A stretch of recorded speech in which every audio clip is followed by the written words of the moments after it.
Hello! Welcome to Lecture 22A, the first in a three-part series about Popeye the Sailor and why Popeye eats spinach and this epic myth, wherein I shall debunk this epic myth about iron and Popeye the Sailor Man. Okay, so if you're, probably most of you are familiar. If you're not, Popeye was a cartoon character from, popular in the mid 20th century, and this character famously would get himself into all sorts of difficult situations where he needed some brawn, and he would just pop a can of spinach, chuck it down the hatch, and suddenly, boom! Big old muscles. He'd take off and save the day. Why was it spinach? Canned spinach is not the first thing most people would necessarily think of when they think about big muscle builders here. Well, it certainly wasn't what people used to think before Popeye.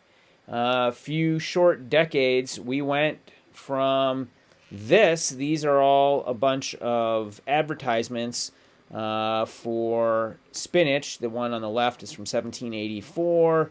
The ones on the right are a little bit later, in early 20th century. So we went from this, Spinacia oleracea, as the province and concern of women, to this sort of stuff. The manliness of the mushy greens. There's nothing like a spinach to give a man strength. So says Popeye. And if you could see most husbands' lunches, you'd realize more fully than ever the need for the healthful green in their diet at night. All right, so open up a can of spinach and help your man be his virile best, was the message to housewives in the mid 20th century. How did we get here? What happened? How did spinach suddenly become such a studly thing to eat? Well, I'm going to tell you the story. This is the story of Popeye and micronutrients. Maybe it was the minerals, says Popeye. Here he's flexing his muscle. There's the Rock of Gibraltar. Maybe it was some sort of inorganic mineral in the spinach that he was eating. Let's take a look at that. So, iron. The earliest recognized micronutrient. Iron was the first mineral supplement that people could take. It's been used medicinally to treat anemia since the 17th century. And there was a very easy-to-use formulation created in 1832 by Blaud in France. Here's a picture of that. Valuable in the treatment of anemia, chlorosis, and general nervous debility, melancholia, and similar conditions arising from the impoverishment of the blood. Blaud's mass 5 grains. Arsenous acid. Whoa. What do you know? So there's iron as an arsenic salt. That is definitely not what I would be. That's not what I would be taking if I was having a little bit of melancholia. Not good in helping you out, but sold well.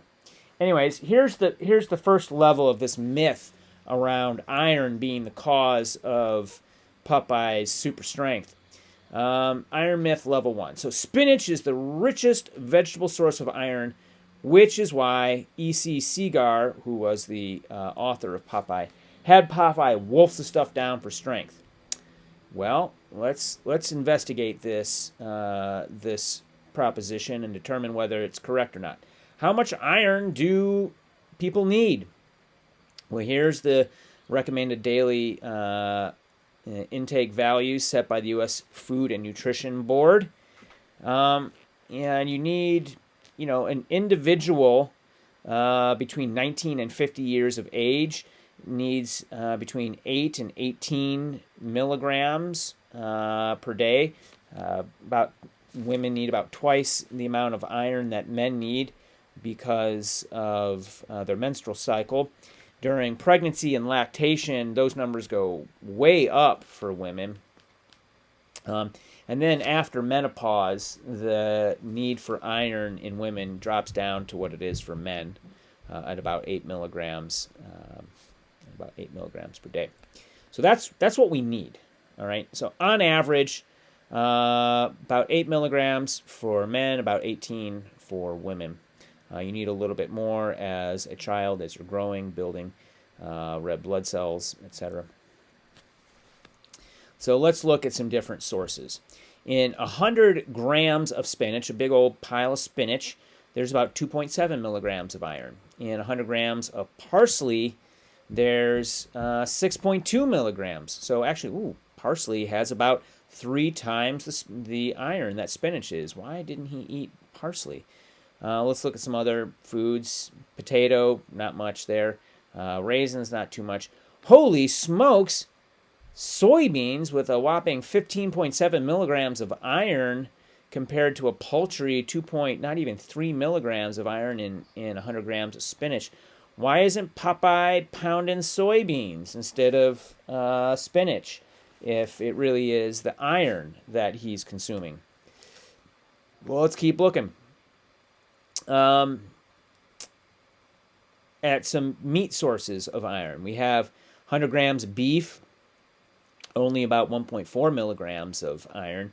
Lamb is 2.1 milligrams of iron, with a little bit less than the iron content of spinach. And 100 grams of pork, very small amount, 0.7 milligrams of iron. So not a lot of iron in pork. Why do I care about this? Why am I talking about meat? We just said soybeans were incredible, right? It had 15 milligrams in 100 grams of soybean. Well, to understand why the source of iron in your diet matters, we need to know how and then, of course, why the body is using iron. So let's just compare spinach to lamb. They were kind of similar. Spinach was 2.7 milligrams. Lamb was 2.1 or so. Let's see what happens. So we're going to look at the iron transport through the body. And the first thing to keep in mind is that the body hoards iron so effectively that over millions of years of evolution, humans have developed no physiological means of iron excretion. We don't really have a good way of getting iron out of the body. The body likes iron and tries to hold on to it. So in your daily diet, you eat about 10 to 20 milligrams of iron, and you absorb maybe 1 to 2 milligrams of iron per day. That way, these are average numbers. A lot of people don't get enough iron in their diet. And that iron is absorbed into a protein called transferrin that transports iron around the body. It holds about 3 milligrams per day.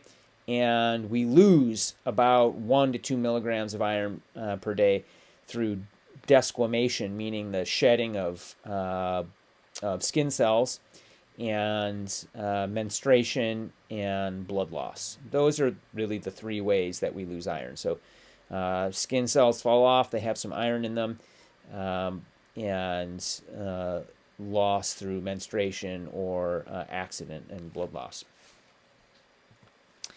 So some of that iron, about 75% of the iron that's being shuttled around in transferrin, gets transmitted into the hemoglobin. And our bodies have about 2.5 grams of iron bound up in hemoglobin. And that's the protein that is responsible for transferring oxygen around the body. It needs iron to do that. We'll learn about that in a moment.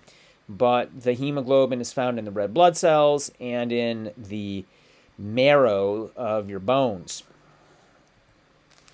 About 10 to 20%, about 600, that's 3 to 600 milligrams of iron is bound up in another protein called ferritin. This is an iron storage protein. This is like the buffer that you have against lean times in terms of iron. This lives in both the liver and the heart. And then there's a little bit, about 5 to 15% of the iron is bound in another protein that's much like hemoglobin. It's called myoglobin.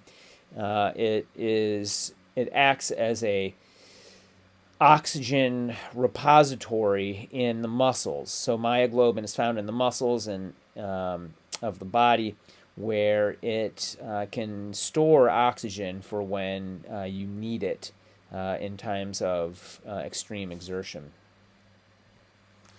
All right, that's where the iron is in the body. Let's look at the spectrum of iron deficiency. So this first bar here is normal. There's all of the storage iron. The ferritin is stocked up. The myoglobin is stocked up, and we are using iron as transport as well, and the hemoglobin and the transferrin. So that's a normal person. So if you were to look at a person who has a normal iron blood profile, you would have 60 micrograms per liter of serum ferritin, 35% transferrin saturation, and hemoglobin of about 120 or to 130 or more grams per liter in females and males. So then the first step of iron depletion is where you've kind of burnt up all of the storage iron. We pull it out of the ferritin that is holding on to the iron for a rainy day. So when that happens, all the numbers are the same as normal, except your serum ferritin begins to drop below 15 micrograms per liter. We pull out of the ferritin first. And then the next place that begins to suffer is in the transferrin. The body tries to keep as much iron in the hemoglobin as possible, because hemoglobin is really essential for the motion of oxygen, delivering oxygen from the lungs to your tissues. So we take it out. If ferritin is exhausted, then iron begins to get pulled out of transferrin, and that number goes down. And then eventually, when you have real iron deficient anemia, so iron deficient erythropoiesis means you're still making red blood cells, you're still producing hemoglobin, but you're iron deficient. So you're only using iron for hemoglobin synthesis. Iron deficient anemia means you're not making enough red blood cells. And so all of your numbers begin to go down, hemoglobin included. And when this happens, these people are very tired. They get exhausted easily, and they're not able to exert themselves like they should be able to, because they don't have enough hemoglobin. So if you look at the average adult male and the average adult female, the adult male has about a gram of this stuff stored. That's 3 years worth of iron, whereas the average adult female only has about 300 milligrams stored, which is about 6 months worth. And this is because of menstrual blood loss accounts for an increased iron requirements in women. This is why women have about double the daily iron recommended intakes compared to men. Some things mitigate this, so oral contraceptives tend to decrease menstrual blood loss. On the other hand, intrauterine IUDs tend to increase the blood loss. So there's these different factors that can send these numbers up and down. And iron loss from tissue growth during pregnancy and bleeding during delivery takes about 750 milligrams of iron out of your pool there.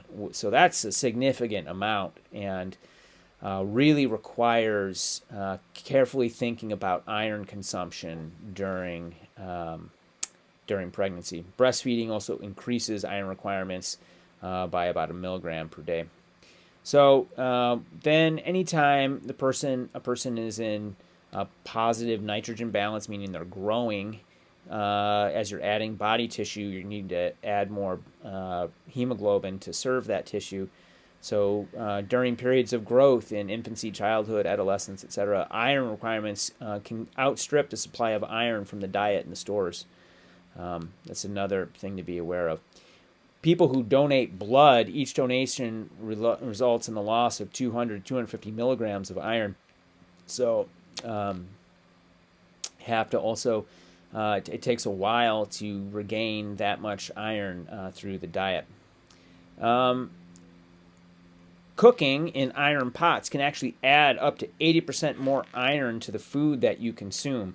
So, for example, I make my tomato sauce whenever I'm making a marinara. I cook it in my cast iron Dutch oven, the cast iron pot, and that acid tomato in the cast iron, it definitely increases the metal content in the iron content in the tomato sauce that I've made. So it's a good technique. I have a story about my wife's pregnancy as well related to iron, but I'm going to wait to tell that in a moment here. So let's look a little bit more about what iron is actually doing in our body. Hemoglobin is the protein that transfers oxygen in your blood from the lungs to the tissues. So this is what happens when you breathe. You breathe air into the lungs. The gas diffuses across the membrane of the lungs, and oxygen binds to the hemoglobin in your red blood cells, gets circulated around, and delivers that oxygen to the tissues, wherever it is in your body. That oxygen is going to get used in the process called internal respiration that we'll talk about a little bit later in the semester towards the end. But then the red blood cells, go back to the lungs to pick up more oxygen. So the primary steps in external respiration is ventilation, pulmonary ventilation, actually moving. Then the gas diffuses into the blood, and then the blood transports to the tissues. That transport is affected by hemoglobin. So zooming in on a red blood cell, inside of it is packed these millions of hemoglobin molecules. If we look, it's a tetramer, meaning there are 4 subunits to hemoglobin. Each of them has a heme molecule in it, which is this molecular trampoline that you see here in the middle cartoon. You see the ribbon diagram of one of the 4 chains in hemoglobin.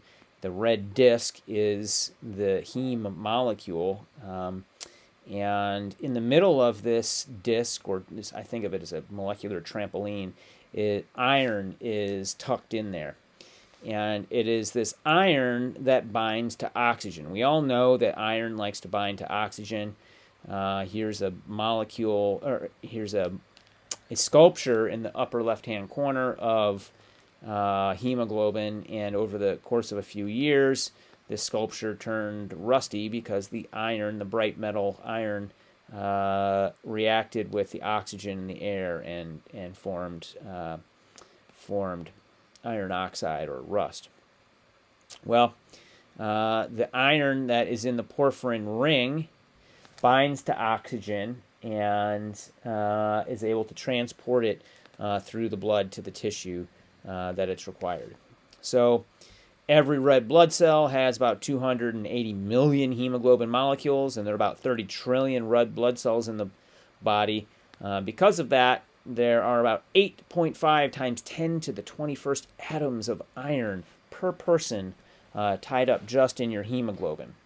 And there is a lot of iron in meat. Historically, farmers in England, people in England who weren't able to eat a lot of meat, but they still needed iron, they would make black pudding. This is pudding that was a sausage made out of blood from their pigs or their cows. They would cut the animal and take a little bit of its blood without actually having to kill the animal. The animal was fine, and they would take that blood and use it to make a sausage that gave them the iron that they needed to remain healthy. All right.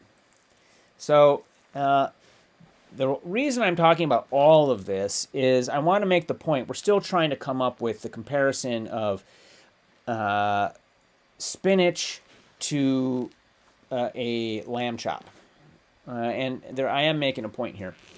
So we want to look at bioavailability of iron that is consumed in the diet as part of the heme molecule versus non-heme iron.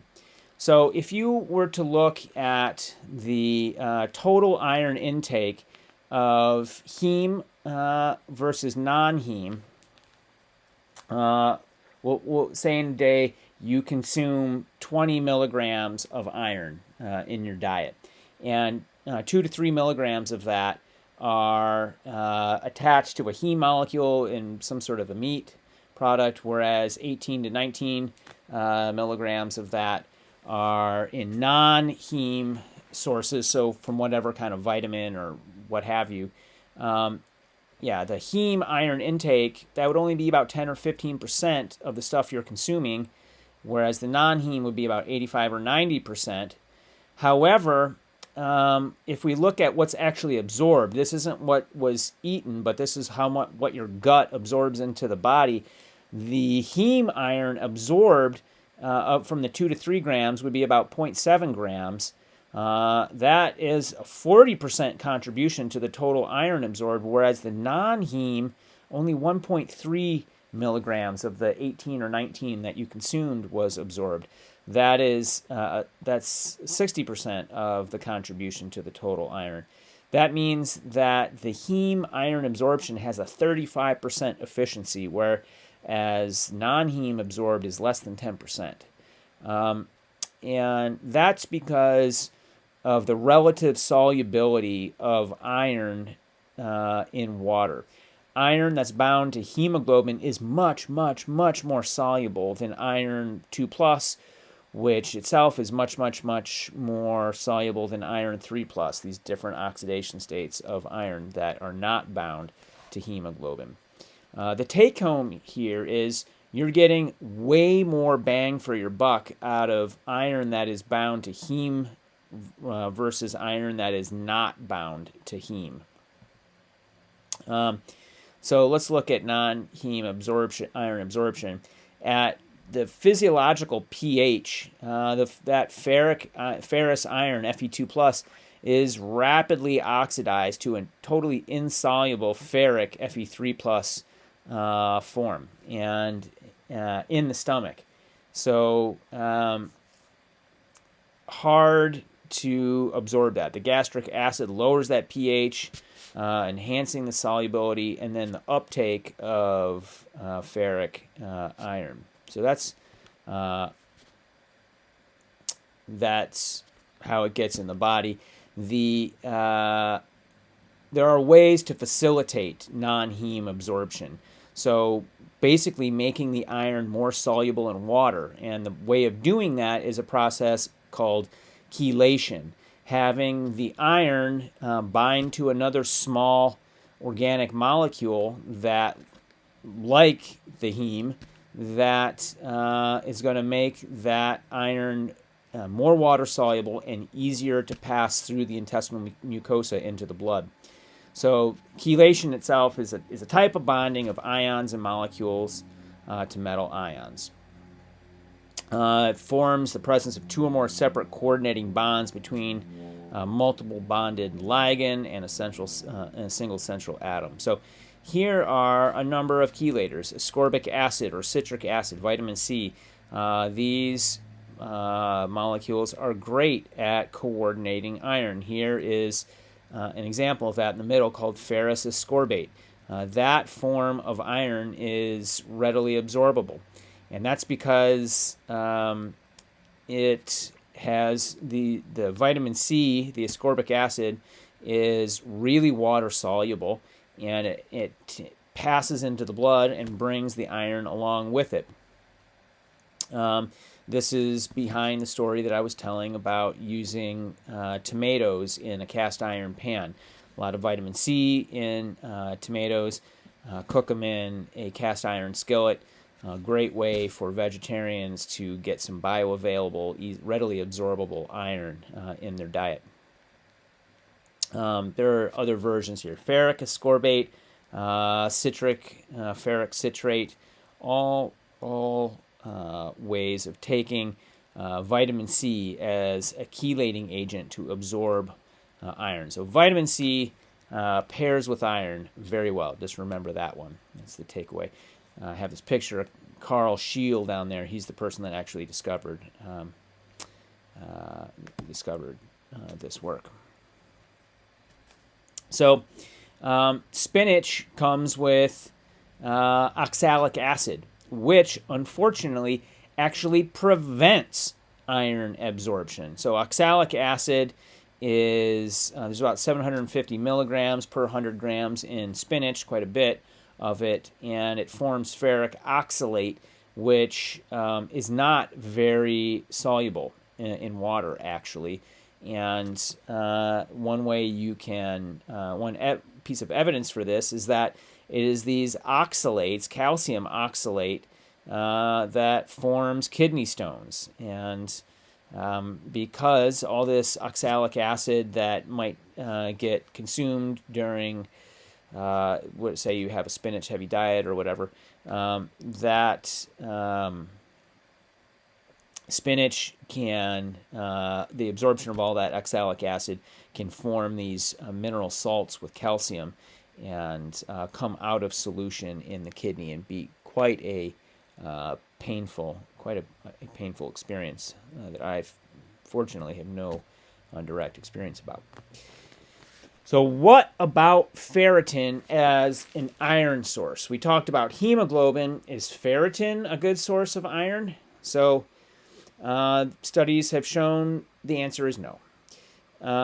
In 10 subjects, the geometric mean of absorption of 5 milligrams of ferritin iron was 3.8% when taken without and 3.2 when taken with food.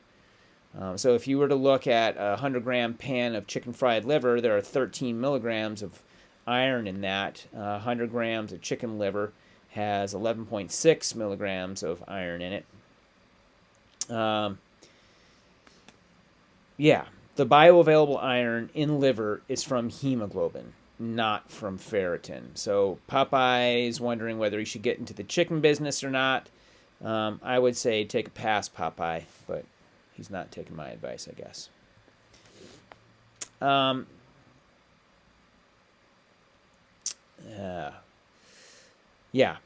What about ferritin in beef heart?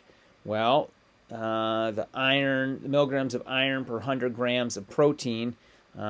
This is work that was published quite a long time ago. Beef heart, brain, liver, spleen, kidney, and blood. The numbers are right there. Popeye prefers to get his iron from hamburgers, actually. Yeah. Where's the beef? They've known for a while it's where the iron is at. There's quite a bit of iron in the blood of beef and in various meat sources. So maybe you're saying to yourself, you're still not that into black pudding, chicken liver, or beef heart. How about Thanksgiving turkey? All right. So what I mean here is light meat versus dark meat. What does that even mean? What does that have to do with iron? Well,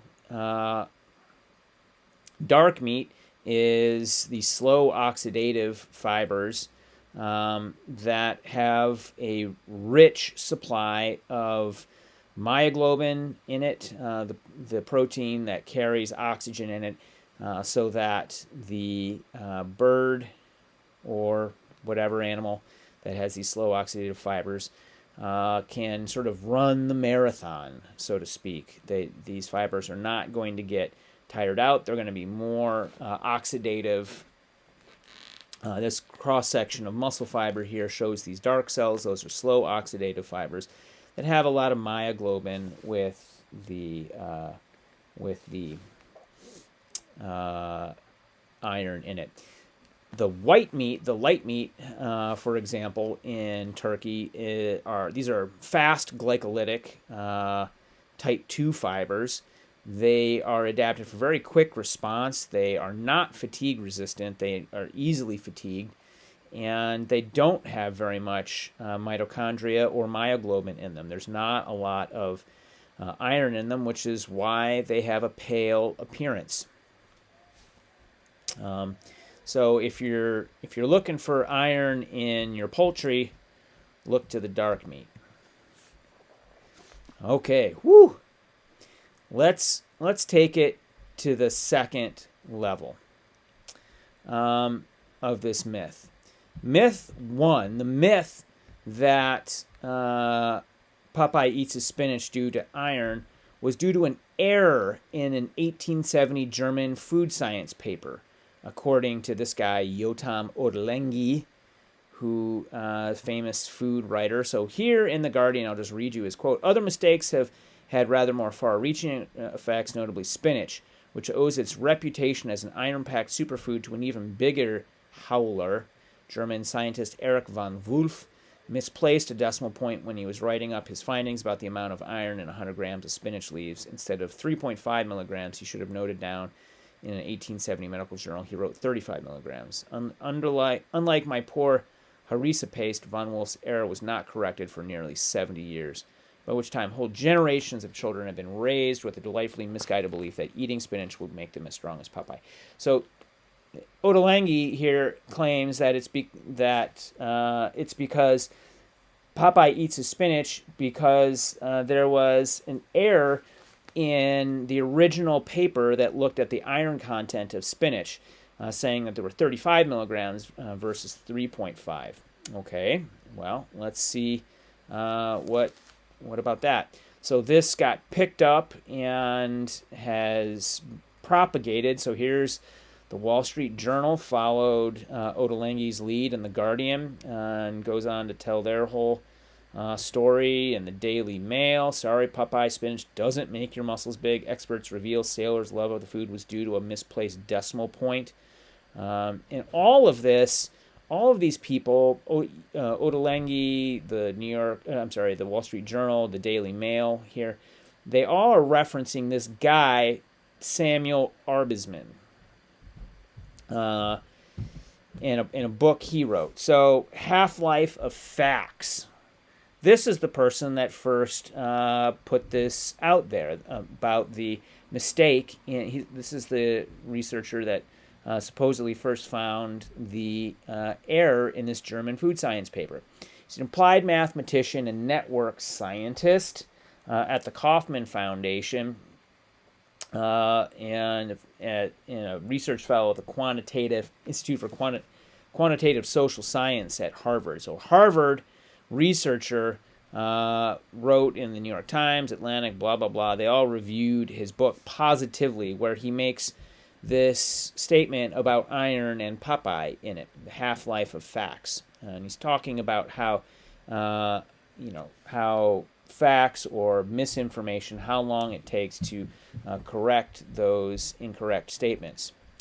So I don't want to read this whole thing, but he goes through the relevant quote here. He basically, it's just a recap of what, it's a longer form of what Ottolenghi was recapping. So at the bottom, though, he says, once this incorrect number was printed, spinach's nutritional value became legendary. So when Popeye was created, studio execs recommended he eat spinach for strength due to its vaunted health properties. Apparently, Popeye helped increase American consumption of spinach by a third. This error was eventually corrected in 37 when someone rechecked the numbers, but the damage had been done. It spread and spread, and only recently has gone by the wayside. No doubt helped by Popeye's relative obscurity today. But the error was so widespread that the British Medical Journal published an article discussing the spinach incident in 1981, trying its best to finally debunk the issue. Okay, all right, this is what Arbsman says. Whoa, whoa. Turns out this dude is also wrong. That the iron myth level 3, myth level 2 is likely to also be a mistake. This guy Arbsman, in his book about misinformation and scientific, the error, half-life of facts and misinformation and how long it takes to correct misinformation, was misinformed. And that's because this person probably did not do, this Harvard researcher probably did not do his due diligence. Here's this Dr. Joachim Dag, an evolutionary ecologist from Germany, University of Göttingen. He has a blog called Natural Histories, Historical Notes on Ecology and Evolution. He went to the actual article in 1880 published by Wolf in this journal Aschen Analysen van Land. I don't know. I can't read that. I can't read German. Pardon me. But from the actual article, and clearly Arbsman couldn't read German either because he didn't go to the actual journal to read it. He was basing it, his report on somebody else's legwork. When you see the number here, it is clearly 3.35 milligrams. But in Europe, they used a comma, not a decimal point, and perhaps that's why the person who was doing the research on this original publication misread it. I don't know.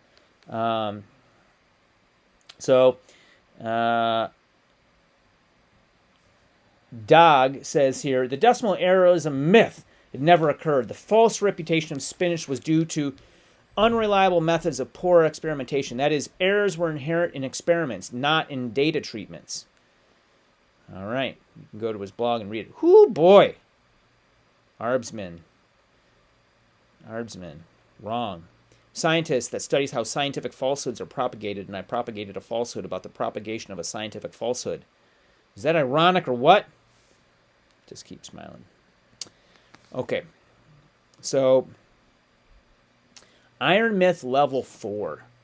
The notion that spinach was high in iron as the reason for Popeye's fixation on iron might have come from the fact that French soldiers and sailors in World War I suffered from severe hemorrhages and were given red wine fortified with spinach juice to increase their iron intake. Oh, my God, that does not sound like the drink I would want just before I was about to croak. Maybe spinach juice and wine, maybe it's good. I've never tried it. I don't know. So, is that maybe that's the origin of the myth about iron in spinach.